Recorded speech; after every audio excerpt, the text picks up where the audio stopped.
बिस्मिल्लाहिर्रहमानिर्रहीम, अस्सलाम वालेकुम नाज़रीन, आप देख रहे हैं प्रोग्राम द लास्ट आवर। मैं हूं यासिर रशीद और स्टूडियो में मेरे साथ मौजूद हैं सीनियर तजज़ियाकार राना मोहम्मद अजीम साहब। नाज़रीन, पाकिस्तान की इस वक्त माशी सूरत हाल देखें तो पाकिस्तान को बहुत से चैलेंजेस दरपेश हैं।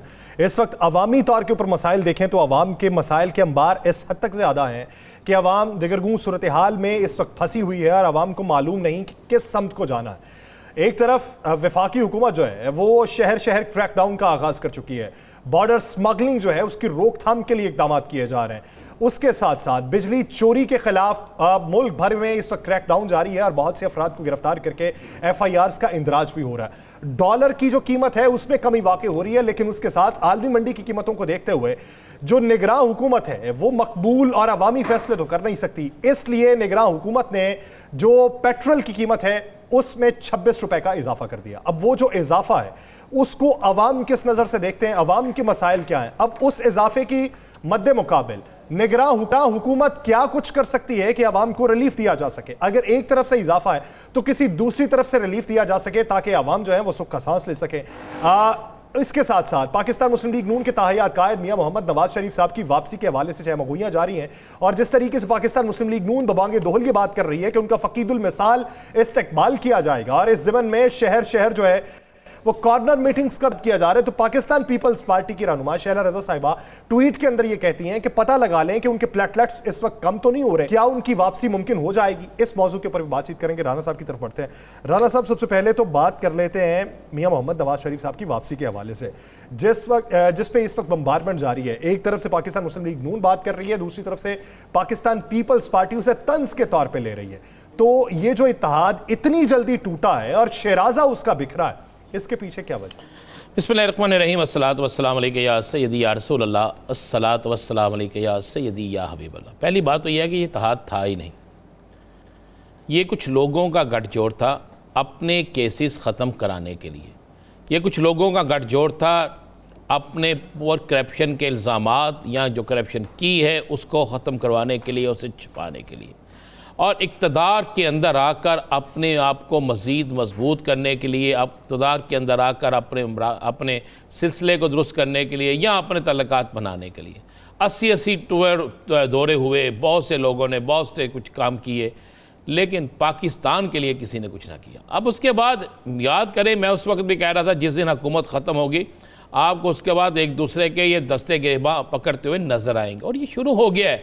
ख़ासकर आज जो बैच शुरू हुई है, ज़रा अब शैला रज़ा की गुफ्तगू, हनीफ बासी की गुफ्तगू, फिर वो जो पहले पीपल्स पार्टी में थी अब मुस्लिम लीग नून में, आपकी पसंदीदा लीडर है, क्या नाम है उसका, उज़्मा बुखारी साहिबा, ठीक है। तो उज़्मा बुखारी साहिबा हमारी बहनों की तरह हैं, ज़रा उनकी गुफ्तगू सुन लें आप।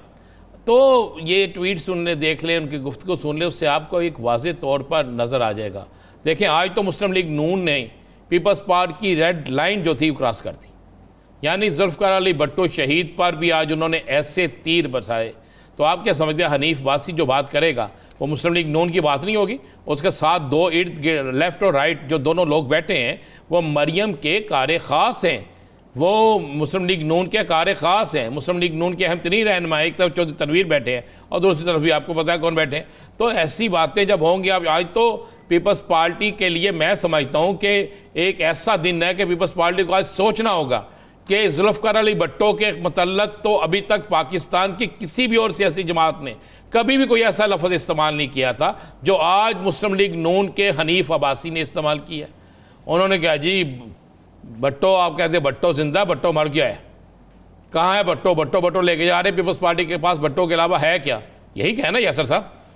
अब मुझे बताएं आगे उन्होंने जो मियाँ साहब के मतलब है, एक बात तो आप जहन में रखिएगा, मियाँ साहब की वापसी का फैसला अगले हफ्ते में 2 से 3 केसेस की समाअत के दरमियान होने वाले जो मामला होंगे उसके बाद होगा। मेरा आज का दिन, आज का ये प्रोग्राम नोट कर लीजिए, मियाँ साहब की वापसी का फैसला आज के दिन तक जो है वो बिल्कुल आवाम को चूट और आवाम को लारा लप्पा लगाने के लिए है। मियाँ साहब की वापसी का फैसला जो होगा वो इस तरह नहीं होगा भाई, वो फ़ैसला अगले हफ्ते में आपको बहुत सी चीज़ें देखने के बाद इस बात का अंदाज़ा होगा कि मियाँ साहब पाकिस्तान आ रहे हैं या नहीं आ रहे। मैं आपको फराक क्लियर कर दूँ। अब उनकी बीमारी, डॉक्टर अचानक कह दे कि आपने नहीं आना, अगर खुदा न खास्ता कोई और चीज़ हो जाए तो फिर क्या होगा। मुझे मुस्लिम लीग नून ने कौन सी पहली दफ़ा डेट दी है, मुस्लिम लीग नून ने कौन सी आखिरी दफ़ा डेट दी है, या मुस्लिम लीग नून ने कौन सी ये डेट देनी है। भाई मियाँ साहब अगर तबीयत ठीक नहीं है तो फिर नहीं आएंगे, अगर तबीयत ठीक है, सेहतमंद है, तंदुरुस्त हैं, अल्लाह उनको लंबी उम्र ता फरमाए, तो फिर उनको आ जाना चाहिए और फिर आकर पाकिस्तान के अंदर मुकदमात का सामना करना चाहिए। मैं तो आज हैरान रह गया मरियम नवाज शरीफ साहब का वो बयान जो है वो सुनकर आज मीटिंग में कि मियाँ साहब ने आग का दरिया अबूर किया है। वो कौन सा आग का दरिया था, मुझे समझा देना ज़रा। लंदन में बैठ के 4 साल कौन सी आग से की है भाई, वहाँ पर तो मौजें ही मौजें थी। कभी मियाँ साहब की तस्वीर बर्गर खाते आती थी, कभी किसी और जगह आती थी। भाई ये नहीं, बात यह है अगर आप पाकिस्तान की जेलों में मौजूद हैं, आप पाकिस्तान के अंदर कानून का सामना कर रहे हैं, आपने पाकिस्तान के कानून के ऊपर अमल दरामद किया है, तो फिर बिल्कुल ठीक है, फिर आप नेल्सन मंडेला भी हैं, फिर आपने आग का दरिया भी अबूर किया है, आपने सारा कुछ किया है। बात है यासर साहब, अभी आपने एक बात की ना पेट्रोल की, मुझे एक बात बताएं, IMF से कर्जा ना आपने लिया ना मैंने लिया, ना निगरान हुकूमत ने लिया है। IMF से कर्जा लेने वाले सियासतदान हैं, साबका हुकूमतें हैं, पाकिस्तान का जिसे कहते हैं कबाड़ा करने वाली साबका हुकूमतें हैं। तो भाई ज़रा इनके पेट, इनके गिरबान पकड़ें, इनके अकाउंट खोल लें, इनसे पैसे निकाल लें। 25 करोड़ अवाम ने नहीं लिया, बिल्कुल 25 करोड़ अवाम ने कुछ नहीं लिया। और ना मैं ब्लेम दूंगा निगरान सेटअप को, इसलिए ब्लेम नहीं दूंगा, यह तो मुआहिदा कोई और करके गया है। जिसने मुआहिदा किया है उस पर इन लोगों को बेचारों को अपनी पूरी पैरवी करनी पड़ रही है, उस पर पहरा देना पड़ रहा है। लेकिन उस 1.5 साल में हो या 30 साल में हो, कौन जिम्मेदार? इस पाकिस्तान में सबसे ज्यादा हुकूमत 2 सियासी जमातों ने की है, एक पीपल्स पार्टी है, एक मुस्लिम लीग नून है। अब सियासी जमातों में से मैं कह रहा हूं 2 सियासी जमातें जिन्होंने सबसे ज्यादा हुकूमत की है, तो इन 2 सियासी जमातों ने जो कबारा किया है, लेना इनसे, इनका एहतसाब करें ना, जो इसमें मुल्जम है। इसी तरह तीसरी सियासी जमात जो इक़्तिदार में रही है PTI, अगर उसमें भी कोई 2 नंबर है उसको भी पकड़े, उसको भी रगड़ा लगाएं, ना माफी दें, लेकिन 25 करोड़ अवाम पर तो रहम खाएं। 25 करोड़ अवाम का कोई कसूर नहीं है, ना उसने IMF के कर्जे में से कुछ लिया है, ना उसका IMF के कर्जे से कोई तल्लक है, बल्कि वो बेचारे तो पैसे अदा करने में है ना, वो बेचारे पैसे अदा करने में है। तो मैं समझता हूँ कि इस वक्त में पूरी कौम को एक होकर एहतसाब करना चाहिए उन लोगों का जिन्होंने इस मुल्क को लूटा। यासर, जिन्होंने इस मुल्क को लूटा। यासर, आज मैं आपको एक बड़ी सिंपल, अब लूटते कैसे हैं, मैं 6 रोज से रिसर्च कर रहा था। मैं आपको मुझे एक शख्स का फ़ोन आता है, वो कहता भाईजान पैसे हैं। मैं क्या मतलब? उसने कहा यार पैसे हैं तो बताएं, जितना पाकिस्तानी पैसा है मुझे बताएं और मैं आपको ऐसा एक सिस्टम कर देता हूँ कि उस सिस्टम के तहत आपके पास डॉलर जिस मुल्क में चाहेंगे डॉलर, ऑनलाइन डॉलर होंगे। मैं कहा ऑनलाइन डॉलर, यार ये क्या? लो जी, मैंने यासर साहब उसके साथ थोड़ा सा चेक किया तो मुझे बड़ा खौफनाक चीज़ें नजर आई। ये 2 तस्वीरें हैं, 2 भाई हैं। अच्छा, बिल्कुल आप उन्हें देखें लगता है कुछ भी नहीं, दोनों भाई हैं, एक कार वाला के, एक का नाम अदनान है, दूसरे का नाम अरशद है। क्रिप्टो करेंसी के पहले काम करते हैं। उसके बाद है एक वाइस बैंक, ये एप्लीकेशन है वाइस बैंक, अमेरिकन एप्लीकेशन है, पाकिस्तान में बैंड है, पाकिस्तान में इसे किसी सूरत में अलाउ नहीं है। ये इन्होंने राब्ता किया आपके साथ? हाँ, बस इन्हीं के किसी अच्छा सब एजेंट। अच्छा, ये पाकिस्तान में अरबों रुपए का काम क्या करते हैं, ये फ़ोन करते हैं, राब्ते होते हैं, आपको एक अकाउंट बना के देते हैं, उसे कहते हैं वॉइस बैंक अकाउंट। ये एक एप्लीकेशन है। अच्छा, उस वॉइस बैंक अकाउंट को बनाने के लिए आपसे 4 लाख से लेकर 5 अरब तक आप इन्हें दे सकते हैं। कितने? 5 अरब तक। ये इन लोगों को, ये जनाब मैं आपको ये कह रहा हूं, आप अभी करके देख लें। अच्छा, फिर ये क्या करते हैं, आपसे जितने पैसे लिए हैं उस हिसाब से 320 का, 340 का या 350 का लगा के आपको आपका ये जो वॉइस बैंक एक इन्होंने बनाया होगा एप्लीकेशन, उसमें पैसे आपके आ जाएंगे कि आपके पास इस वक्त इतने डॉलर हैं। तो वो पाकिस्तान से विड्रॉल हो सकता है? वो पाकिस्तान से क्या, पूरी दुनिया से जहां से मर्जी। फिर ये क्या करते हैं, फिर इन्होंने कुछ वेबसाइट्स बनाई हुई हैं, ये कहेंगे आप इस पे लगाएं, लोगों को धोखा देते हैं, फिर वो पैसे कराते हैं, फिर वो कहते हैं अच्छा आपने इन पैसों से फलां जगह पर इतनी खरीदारी करनी है, इतने डॉलर की। सर साहब, आप उस अकाउंट से लंदन में रशिया में, दुनिया के किसी मुल्क में भी आप जितनी सरमायाकारी करना चाहते हैं आप कर सकते हैं। राणा साहब, ये जो दो चेहरे हैं ना, ये नहीं इतने बस के लगते, इनके पीछे कौन हो? हाँ, वो कहते हैं कि हम, ये भी मैंने सवाल किया, मैंने पूछा, ये तो बहुत बड़ा। अच्छा, पाकिस्तान में ना इस वॉइस बैंक एप्लीकेशन को इस्तेमाल करना सबसे बड़ा जुर्म है, बहुत बड़ा जुर्म है, क्योंकि मेरा मुल्क मुश्किल में है और हम सबको अपना किरदार अदा करना है ना इस मुश्किल में।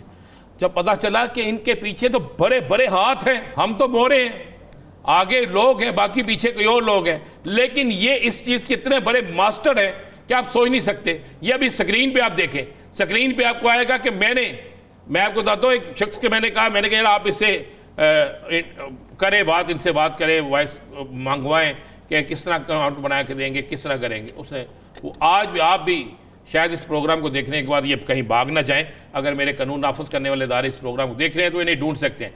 वॉइस मैसेज है इनको कहें जनाब ये चाहिए हमें, और कहेगा मसला ही कोई नहीं, जितना वॉइस बैंक अकाउंट अवेलेबल है, कहेगा बिल्कुल है, अच्छा मुझे 5 करोड़ का बना दे, वो कहेगा आप 5 करोड़ रुपया फौरी भेजें ये फलां अकाउंट में।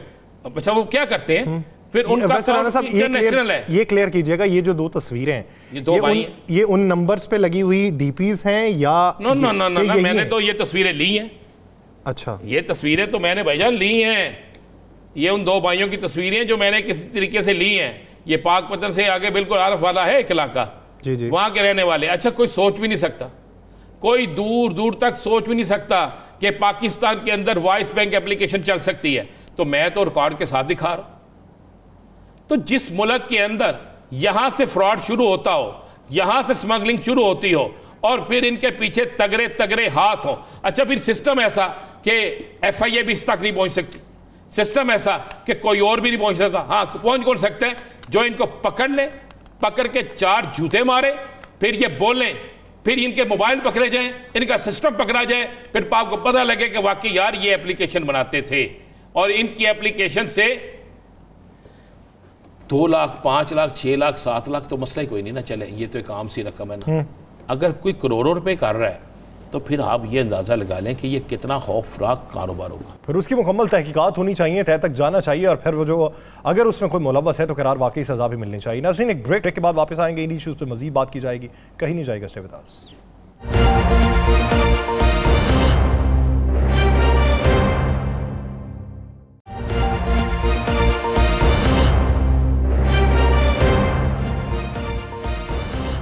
ब्रेक के बाद खुश आमदीद। नाज़रीन, मुख्तलिफ तारीखें आती रहीं मियाँ मोहम्मद नवाज शरीफ साहब की वापसी के हवाले से। अब एक फिर से तारीख दी गई है और इसे हतमी तारीख कहा जा रहा है। 21 अक्टूबर को अगर वो वापस पाकिस्तान आते हैं तो उनकी वापस पाकिस्तान आने पर उनका किस तरीके से इस्तकबाल किया जाएगा, पाकिस्तान मुस्लिम लीग नून की प्लानिंग क्या है।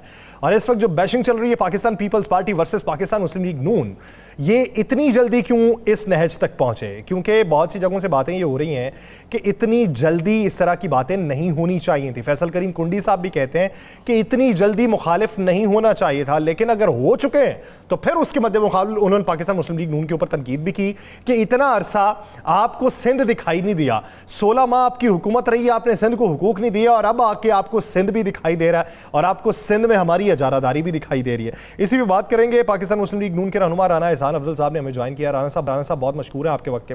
राना एहसान साहब, मियाँ साहब की वापसी कंफर्म है क्या? इसके ऊपर कोई इबाम बाकी नहीं रहेगा कि ये तारीख फिर से तब्दील नहीं होगी? बिस्मिल्लाहिर्रहमानिर्रहीम।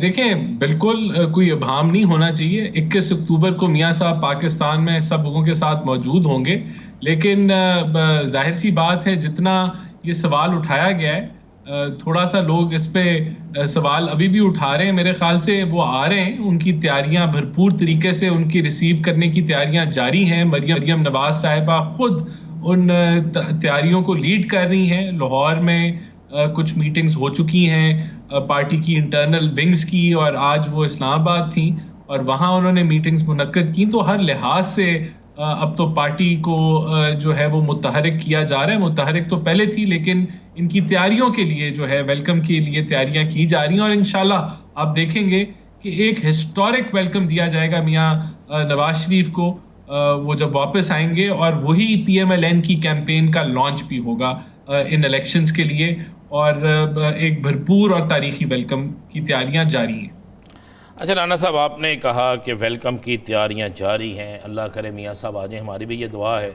क्योंकि मियाँ साहब के आने से आपकी जमात का यह कहना है कि हालात बड़ी तेज़ी से बदल जाएंगे, जबकि छोटे मियाँ साहब 1.5 साल रहे हैं, उस वक्त हालात तेज़ी से नहीं बदले। नहीं बदले तो है, बदले हैं तेज़ी से, उनके बदले हैं, अवाम के मैं कह रहा हूँ, तो वो जल्द आ जाएं। लेकिन ये पीपल्स पार्टी के साथ जब आप लोग इक़्तिदार में थे, उस वक्त बात ये होती थी प्रेस कॉन्फ्रेंस में भी और सरेआम भी कि अब हमने फ़ैसला कर लिया है कि हम कभी भी एक दूसरे के ख़िलाफ़ सियासी तौर पर जाएंगे, लेकिन कोई गुफ्तगू शनीद नहीं करेंगे।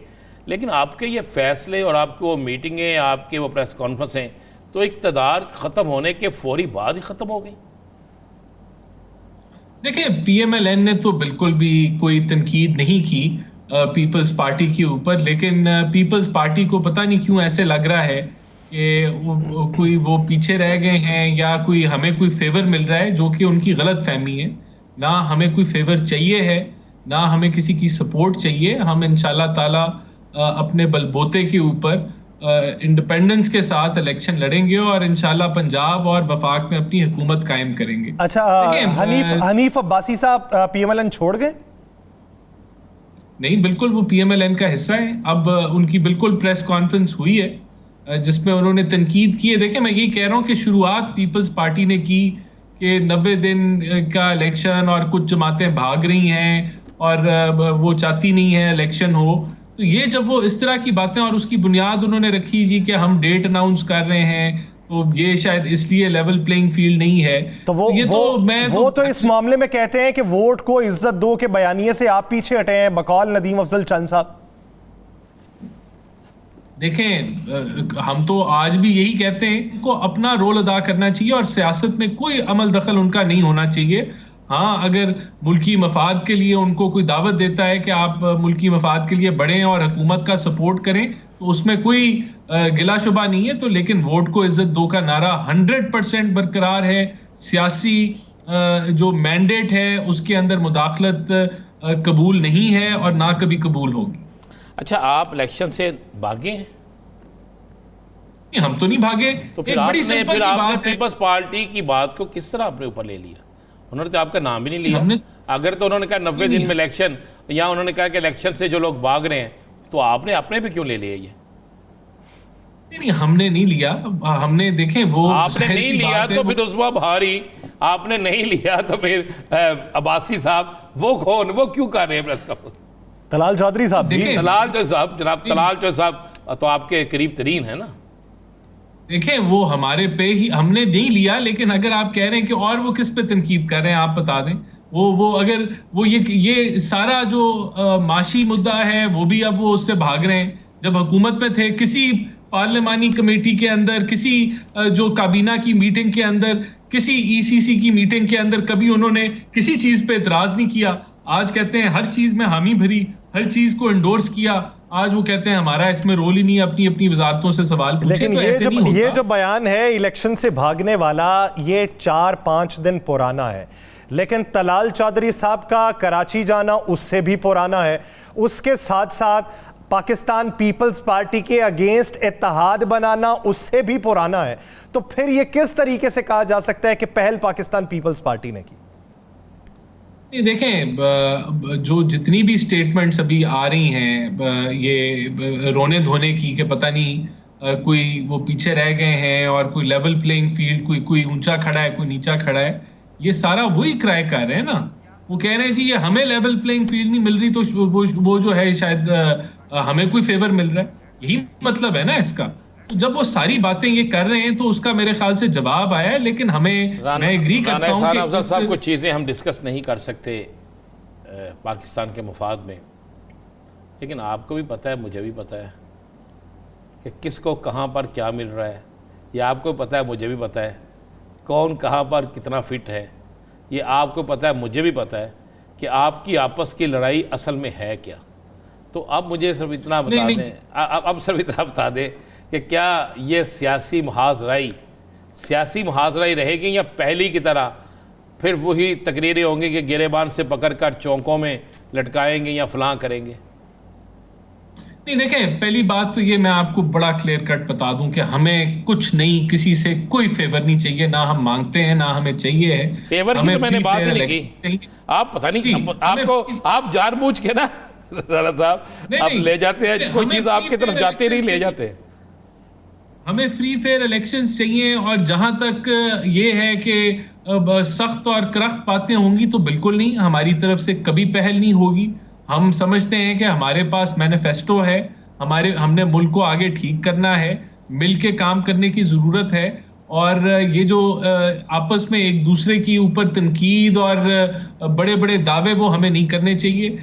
16 महीने एक कोalition हुकूमत थी जिसने जिम्मेदारी से वो फैसले किए जो रियासत के लिए ज़रूरी थे, और अब हमें आगे बढ़ के इलेक्शंस की तरफ बढ़ना है। और अपनी अपनी ये बिल्कुल है कि हम कराची सिंध गए हैं, हम समझते हैं कि हमने पार्टी को मुतहरिक करना है। मरियम बीबी पार्टी को मुतहरिक हर सूबे में कर रही हैं, KPK में कर रही हैं, सिंध में कर रही हैं, बलूचिस्तान में कर रही हैं। आगे अलायंसेस भी बन सकते हैं मुख्तलिफ जमातों के साथ। हर बंदा कोशिश करेगा कि वो स्पेस ले, हर मुमकिना तौर पे देखा जाएगा कि किस तरीके से हम इलेक्शंस के अंदर ज्यादा मेजॉरिटी के साथ सीटें निकाल सकते हैं।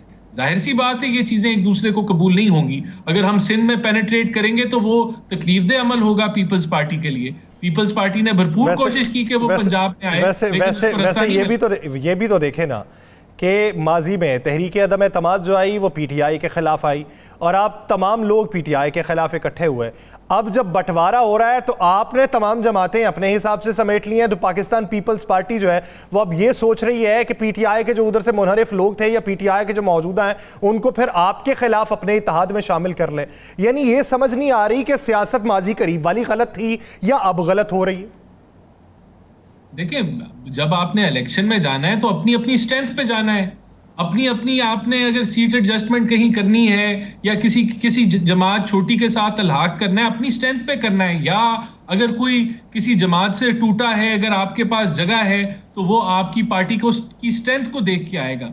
ये जरूर है कि वो उन्होंने जाल बड़ा बिछाया, बड़ी कोशिश की, लेकिन कम ही लोगों ने कोई पीपल्स पार्टी की तरफ रुख किया। पंजाब में बड़ी कोशिश की गई कि वो किसी तरह से जमात को मुतहरिक करें, वो नहीं हो सके।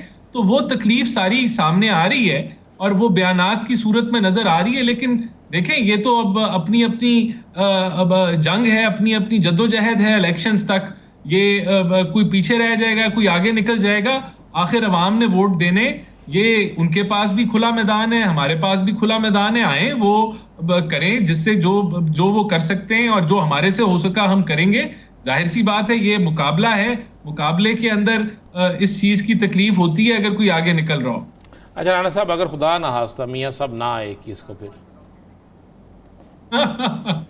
देखें, आप खुदा ना खास्ता को भी छोड़ दें, इंशाल्लाह ताला 21 को वो आएंगे, और ये सवाल जो है ना हमेशा के लिए एक्सपायर हो जाएगा कि मियाँ साहब कब आएंगे। आप फिक्र ना करें राणा साहब, इंशाल्लाह। नहीं, क्योंकि आपसे हमेशा पूछा था, आपने कहा था आ रहे हैं, अब आप कहते हैं आएंगे, तो मैं कह रहा खुदा ना खास्ता ना आए फिर। नहीं, देखें, हम तो आपको इस 21 अक्टूबर की डेट दे दी, अब इससे आगे हम क्या करें? डेट तो सर 3 दफा पहले भी आ चुकी है। नहीं, डेट नहीं आई, डेट पहली दफा आई। अच्छा, ये मान रहे फिर कि हर बार महीने का लॉलीपॉप दिया गया, डेट का लॉलीपॉप पहली बार का? देखिए, ये बात हमने एक बात शुरू से की है कि वो इलेक्शन की कैंपेन मियां नवाज शरीफ लीड करेंगे और वो चौथी बार के कैंडिडेट होंगे वजारत उज़्मा के। तो ये बात सच्ची हो गई कि वो इलेक्शन की कैंपेन वही स्टार्ट करेंगे PMLN की, इंशाल्लाह। चले, इलेक्शन की कैंपेन तक तो पता है, अगला मामला तो इलेक्शन के रिजल्ट के बाद आएगा, कौन जीतता है कौन हारता है। अच्छा राणा साहब, माजी की अगर रिवायात गिनवानी हो तो कुस्तुनतुनिया की फतह भी गिनवाई जा सकती है, सोमनाथ के मंदिर को ढाना भी गिनवाया जा सकता है, लेकिन बात यह है कि हाल में जीना कौन सीखता है। अब आप सिंध के अंदर जाके कहें कि पाकिस्तान पीपल्स पार्टी के यहाँ पे वडेरे, यहाँ पे जागीरदाराना निज़ाम चलता रहा और सिंध का बेड़ा गर्क कर दिया। सवाल ये बनता है कि अभी 16 महीने वो आप ही के साथ रहे थे, उस वक्त उनसे बाज़पुरस नहीं की गई कि यहाँ पे जागीरदाराना निज़ाम चल रहा है, वडेरा सिस्टम चल रहा है, लेकिन अभी आप अलहदा हुए हैं तो यहाँ पे कारकर्दगी गिनवानी चाहिए थी कि हमने कारकर्दगी क्या दी, उसकी बुनियाद पर वोट देते। आप तो अपने रकीब के मुखालिफत में वोट मांग रहे हैं। देखिए, बड़ी सिंपल सी बात है, जब कोalition हुकूमत थी तो जाहिर सी बात है अगर हम ये बातें करते तो कोalition हुकूमत तो ना रहती। तो आपने कोalition हुकूमत की जो बारीकियां हैं वो उनको साथ लेके चलना था, और मुल्की मफाद के लिए आपने वो टाइम हम वहां अगर ये बातें करते तो क्या हम सिंध के लोगों के हालात बदल सकते? नहीं बदल सकते। यानी ये तो फिर वही बात हो गई ना कि हमें खबर है लुटेरों के सब ठिकानों की, शरीके जुर्म ना होते तो मुखबरी करते, तो अब आप फिर शरीके जुर्म तो माने ना। नहीं, देखें, ये एक सियासी हकीकत होती है। जब पीटीआई एमक्यूएम को कातिल लीग कहती थी और कहती थी कि हम लंदन में जाके केस करेंगे, फिर उन्हीं के साथ मिलकर हुकूमत उन्होंने बनाई। जो पंजाब का सबसे बड़ा चोर था आज वो पीटीआई का सदर है। तो ये सियासी हकीकतें होती हैं कि आप जब एक हुकूमत में आते हैं और आप पास सीट्स नहीं होती तो आप कोalition पार्टनर्स लेते हैं, वो आपके मुखालिफ भी होते हैं, और उस वक्त आप मुल्की मफाद के लिए या मुल्क को आगे ले जाने के लिए आप अलाग कर लेते हैं। लेकिन इलेक्शन के अंदर ये सारी चीजें फिर अपने अपने मेरिट पे बात होती हैं। पंजाब का कंपैरिजन आप राना सिंध से साहब कर आपने लें, बड़ी अच्छी बात इतने की शहर और आपने बड़ी कमाल की यादें ताज़ा कर दी। राना सनाउल्लाह साहब भी पीपल्स पार्टी में थे, और जब वो पीपल्स पार्टी में थे उनकी एक FIR भी थी, और इसी तरह राजा रियाज साहब जो थे वो आपकी मुखालिफ पार्टी में थे, और जब वो मुखालिफ पार्टी में थे वो कुछ और कहते थे। इसी तरह बहुत से लोग जो आज आपके साथ हैं वो आपके साथ नहीं थे, जो आपके साथ थे, जैसा शाहिद खान अब्बासी साहब ने जो कहा है 2 दिन पहले और आज और आगे कह रहे हैं, वो अब आपके साथ नहीं है। तो ये चीज़ें तो सियासत में चलती ही चलती है, और ये सारा कुछ होता है। लोग तो ये भी कहते हैं कि MQM पे ऑपरेशन के वक्त भी आप लोग मौजूद थे, तो सारा कुछ चलता है साथ। ये सिर्फ मुझे बता दें कि आप जो नया इत्तेहाद सियासी बनने जा रहा है, उस नए सियासी इत्तेहाद में किस किस को साथ ले रहे हैं? देखिए, ये तो अभी जब चीज़ें फाइनलाइज होंगी तो तभी अनाउंस हो सकता है। लेकिन आज जिस तरह ख्वाजा साद साहब ने बात की कि इसके ऊपर काम चल रहा है और किसी किस्म का भी इत्तेहाद हो सकता है, हमने इंश्योर करना है कि PMLN जो है वो स्ट्रेंथ के साथ चारों सूबों में आए, और उसकी नुमाइंदगी बलूचिस्तान में भी हो, KPK में भी हो, सिंध में भी हो, पंजाब में भी हो। अगर हमने वफाक में हुकूमत बनानी है तो हमें चारों सूबों में प्रेजेंस भी चाहिए और हमारे बाजू तगड़े होने चाहिए चारों सूबों में। तो इसके मुताबिक प्लानिंग होगी और हो रही है, और बातचीत सबसे है जो जमातें इन सूबों में मौजूद हैं। और जब ये चीज़ें किसी फाइनल कोई शक्ल इख्तियार कर लेंगी तो इनकी जो है वो अनाउंसमेंट भी होंगी। लेकिन हमारी तो यही प्लानिंग है कि इस इलेक्शन में हम चारों सूबों में एक नुमाया पार्टी के तहत एक उभर के आए। पंजाब में तो हम हैं, लेकिन बाकी तीनों सूबों में भी, बड़े सूबों में भी हम एक नुमाया जमात अच्छा, सिंध में जो इत्तेहाद हो रहा था, तमाम तर बातें तय पाई जा चुकी हैं या अभी किसी के साथ ताल्लुकात बहाल होना बाकी? नहीं, ये तो अभी सारी प्रिलिमिनरी चीजें हैं, अभी कोई चीज फाइनल नहीं हुई। It is work under progress. तो पंजाब में इनफरादी तौर पे ही देखिए, पंजाब में भी, पंजाब में मैं बता देता हूँ, ये राना साहब को मैं बता देता हूँ, राना साहब का तरीके इस्तेकाम पाकिस्तान के साथ इत्तेहाद होगा, मुस्लिम लीग काफ के साथ इत्तेहाद होगा। जिस दिन इत्तेहाद होगा उस दिन राना साहब को दोबारा ले लेंगे। जी राना साहब देखें, कुछ भी हो सकता है। अभी तो बिल्कुल जिस तरह मैंने जो टारगेट है वो मैंने आपको बताया कि हमने चारों सूबों के अंदर एक नुमाया पार्टी जो है वो बनना है, और इंशाल्लाह ऐसे ही होगा कि हम चारों सूबों में एक अच्छी अक्सरियत जो है वो लेंगे, अच्छी एक मेजॉरिटी लेंगे इंशाल्लाह। चलें, अब देखिए कि आगे चल के पाकिस्तान का सियासी मंजरामा क्या बनता है। बहुत शुक्रिया राना एहसान अफजल साहब इस हवाले से अपना वक्त देने के लिए। नाज़रीन, दीगर इश्यूज़ पे बात करेंगे, एक शॉर्ट ब्रेक नहीं जाएगा। Stay with us.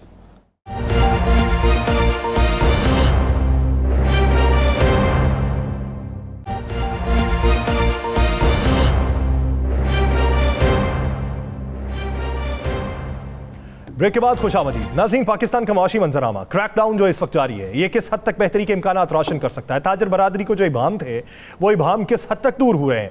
और ये जो मौजूदा ऑपरेशन जारी है, इस ऑपरेशन के नताइज अभी तक क्या मौसूल हुए हैं?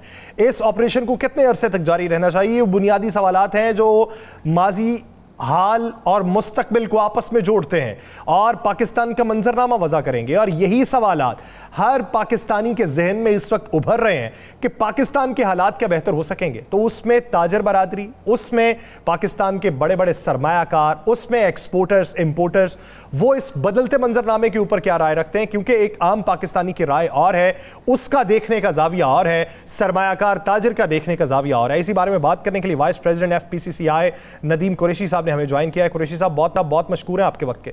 नदीम कुरैशी साहब, अगर देखा जाए पाकिस्तान में मजमूई तौर के ऊपर इस वक्त जो ऑपरेशन जारी है, वो ऑपरेशन पाकिस्तान में अगर स्मगलिंग की रोकथाम, जखीरा अंदोजी करने वालों की पकड़ धकड़ और बिजली चोरी करने वालों के खिलाफ बेहतरी की तरफ गामजन होता है, तो उसके असरात क्या आएंगे? जी बिस्मिल्लाहिर्रहमानिर्रहीम। मैं समझता हूँ कि एक तो शुक्रिया कि आपने इस टॉपिक को लिया। देखें, जो इस वक्त गवर्नमेंट इक़दाम कर रही है, इसमें तो कोई दो राय नहीं है कि बहुत अच्छे इक़दाम हैं। आपके सामने चीज़ें हैं कि डॉलर की प्राइस नीचे आना शुरू हुई है, उसके बाद स्मगलिंग को रोकथाम की वजह से चीज़ें बेहतर होना शुरू हुई हैं, चीज़ें बेहतरी की तरफ से आई हैं। लेकिन मैं समझता हूँ कि एक सबसे बड़ी बेहतरी जो कि मैं समझता हूँ 75 साल में आज तक किसी ने नहीं उसके बारे में सोचा, वो है आपकी एग्रीकल्चर। एग्रीकल्चर की मैं बात करूँ तो एग्रीकल्चर में आप 2013-14 के अंदर, अगर मैं कॉटन की बात करूँ तो आप 15 मिलियन बेल पे चले गए थे, जो कि 170 kg की बेल थी। उसके बाद आप गिरते गिरते 4-5 मिलियन, 6 मिलियन बेल तक आ गए। इस दफ़ा फिर उम्मीद बंधी है कि अगर एग्रीकल्चर पे ऊपर जिस तरीके से गवर्नमेंट फोकस कर रही है और इसको फोकस किया गया, तो ये देखें, फोकस बात ये इसलिए मैं बार बार करता हूँ कि हमारी विल शामिल नहीं होती। जब विल शामिल होती है तो फिर चीज़ों के नताइज आते हैं। जब आपकी विल शामिल नहीं होती तो चीज़ों के नताइज कभी नहीं आते। अब लगता है कि गवर्नमेंट की कोई विल है कि चीज़ों को दुरुस्त करने के लिए। आपके मुल्क के अंदर 5 से 6 बिलियन डॉलर का आपका पाम ऑयल, सीड ऑयल जो आपके मुल्क के अंदर इंपोर्ट होते हैं। अगर यही ऑयल आपके मुल्क के अंदर कनोला काश्त हो सकता है, आपके मुल्क के अंदर मस्टर्ड सीड काश्त हो सकता है, आपके मतलब ऑयल सीड आपके मुल्क के अंदर रियल टाइम पे ऊपर अगर थोड़ा सा गवर्नमेंट इसको फोकस कर ले, तो अगर हम 5-6 अरब डॉलर में से 2-3 अरब डॉलर बचा लें एक साल के अंदर, ये मैं कोई 10 साल मनसूबा नहीं बता रहा हूँ, मैं एक साल की बात कर रहा हूँ कि ये 2 साल के अंदर आप इंशाअल्लाह ताला अगर आपने एग्रीकल्चर को ठीक कर लिया तो ये 5-10 अरब डॉलर जो है, जिसके लिए हम खैरात मांगते रहते हैं 1 अरब डॉलर के लिए, तो ये आपको लेने की ज़रूरत नहीं पड़ेगी। आपकी कॉटन बढ़ जाएगी।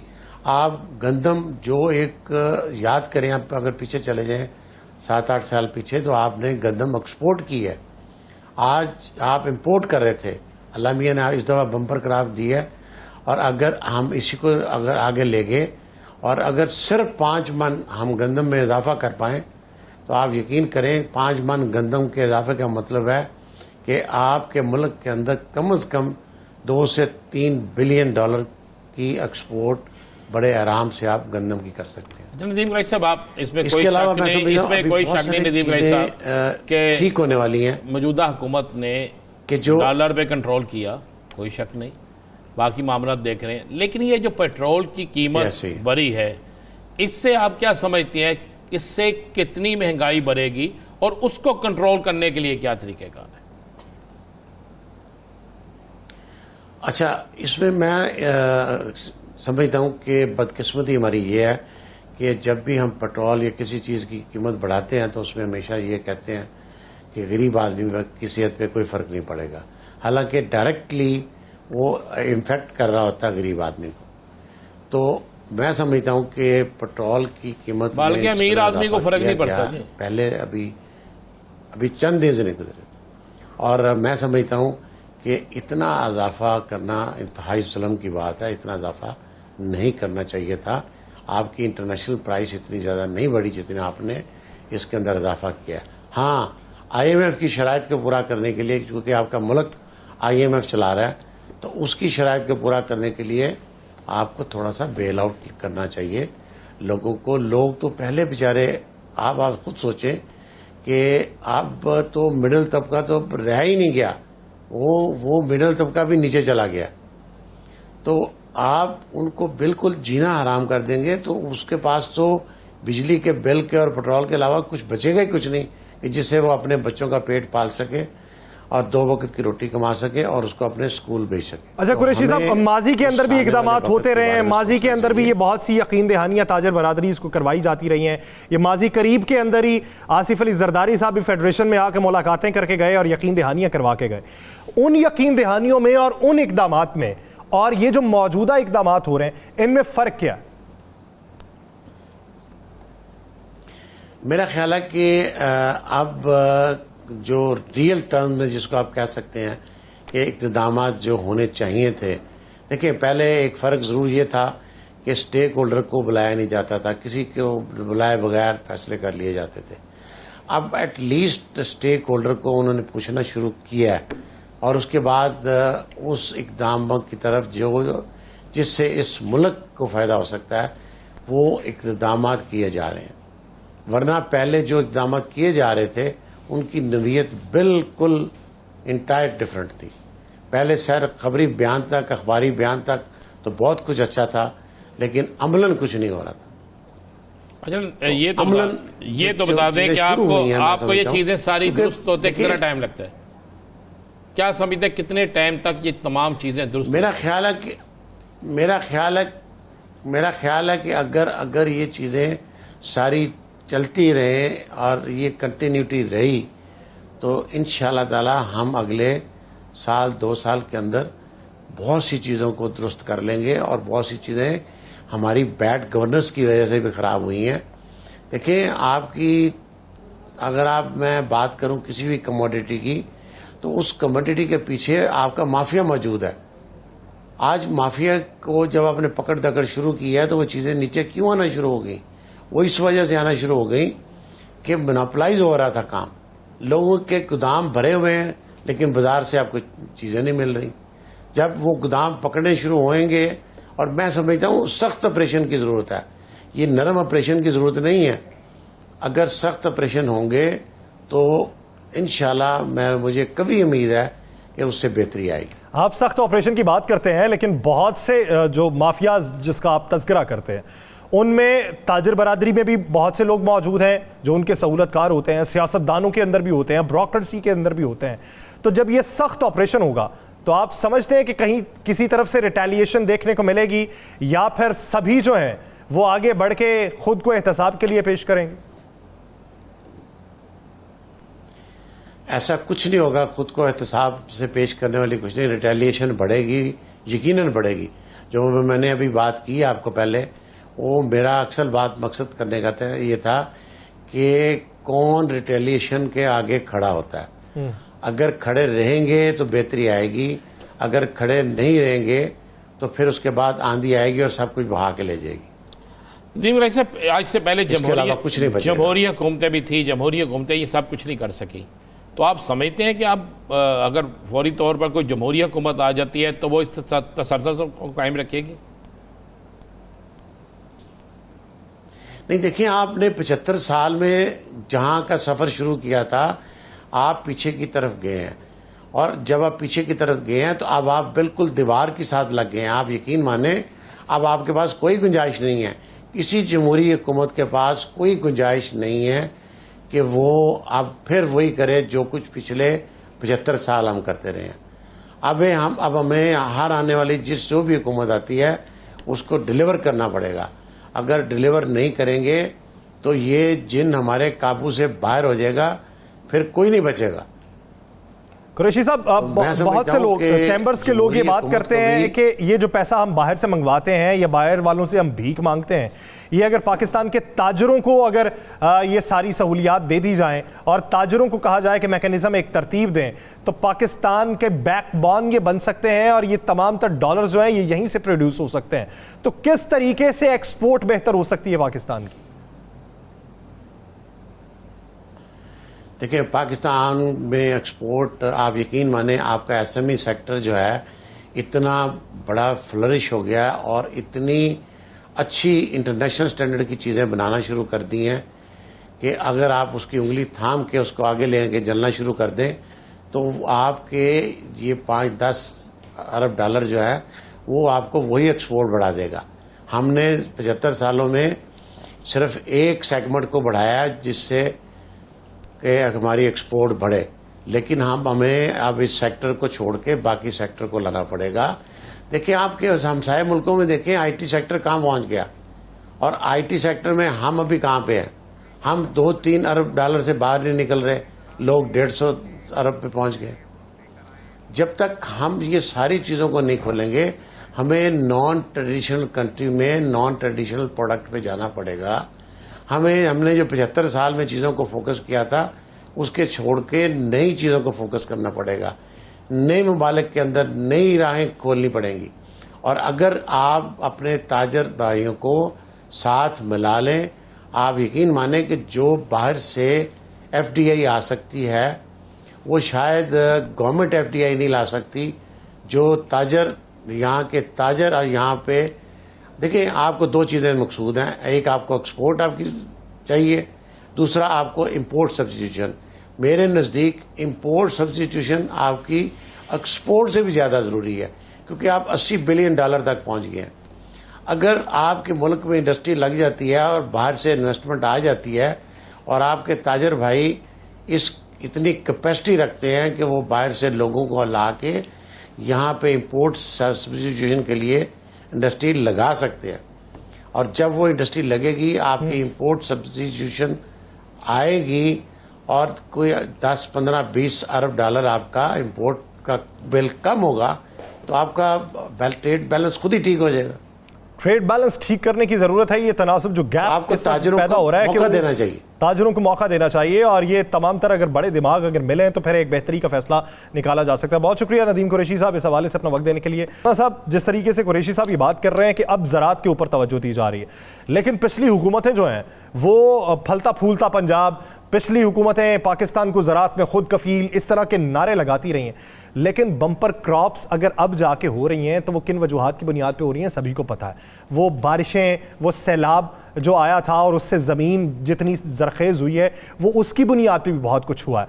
हमारी जो मुंतखब हुकूमतें हैं उन्होंने ज़राअत के ऊपर तवज्जो देने की बजाय मुख्तलिफ सेक्टर्स पे जो तवज्जो दी है उसने कितनी बदहाली दिखाई। आप एक बात क्यों नहीं करते यासिर साहब, मुख्तलिफ सेक्टर क्या है? उन्होंने अपने पैसे बनाने पे, उन्होंने अपने केस ख़त्म कराने पे, उन्होंने पाकिस्तान से बाहर इंटरनेशनल टूर्स करने पे, उन्होंने अपने कारोबार चलाने पे, उन्होंने अपने माल दौलत जो है उसे पाकिस्तान से बाहर मुंतकिल करने पे तवज्जो दी है, और इसके अलावा अपने सियासी मुखालफिन को पकड़वाने पे तवज्जो दी है। और क्या तवज्जो दी है? चल मुझे बता दें, साबका हुकूमतों ने तवज्जो दी क्या है? कोई एक काम बता दें जो मुझे पिछले डेट्स छोड़ दें, मैं 30 साल की बात ही नहीं करता, 30 साल को बिल्कुल साइड पे करें। पिछले पाकिस्तान की तारीख में, ये पाकिस्तान की तारीख में पहली दफ़ा 12 जमातों का एक इत्तेहाद, ये कौमी इत्तेहाद से बड़ा इत्तेहाद था, 12 सियासी जमातों का इत्तेहाद, और सबकी सब सियासी जमातें, हर सियासी जमात में एक से बढ़कर एक अरस्तू, हर सियासी जमात में पाकिस्तान के लिए बेहतरी के काम करने के दावे वाले लोग मौजूद थे। क्या किया उन्होंने? कोई एक चीज़ बता दें। चले हम भी नहीं कहते, अब तो वो दोनों एक दूसरे को कहते हैं, तीसरा भी कहता है, चौथा भी कहता है, पांचवा भी कहता है, छठा भी कहता है, सातवां भी कहता है, आठवां भी कहता है, नौवां भी कहता है, 10वां भी कहता है, 11वां, 12वां, 13वां, 14वां भी कहता है। अभी जो इनके 14-15 साइड में बैठे हुए थे, जो असेंबली के अंदर नहीं थे, यानी जो इनके साथी थे, जो मशीर थे, बगैर जो सेलेक्ट नहीं हुए थे, जो MPMA नहीं थे, लेकिन उनको ओब्लाइज किया गया था, इन सब में से किसी एक का कोई एक काम बता दें। ये आए थे मौजे लूटने यासिर साहब। सोलर लगवाए उन्होंने, और सोलर घरों पे लगवाए हैं, आपके घर लगवाया सोलर? किधर लगवाया सोलर? मुझे बता देना जरा। कहते हैं ट्यूबवेल्स के लिए सोलर से। कि कौन से ट्यूबवेल पे लगाए? चले मुझे दिखाएं, एक तस्वीर निकाल के दिखाएं जरा। उन्होंने कोई अपने नहाने के लिए लगा लिया हो, पता नहीं कौन से सोलर लगाए हैं, और सोलर की फैक्ट्री लगाई होगी उन्होंने कि पाकिस्तान में बेचे महंगे दामों। ये इस काम में मास्टर हैं। सोलर की इंपोर्ट ड्यूटी खत्म कर दी थी। हाँ, इसलिए अपने क्यों बंदा, अपना बंदा ओब्लाइज हुआ होगा। इसके अलावा ना अपना कौन भला?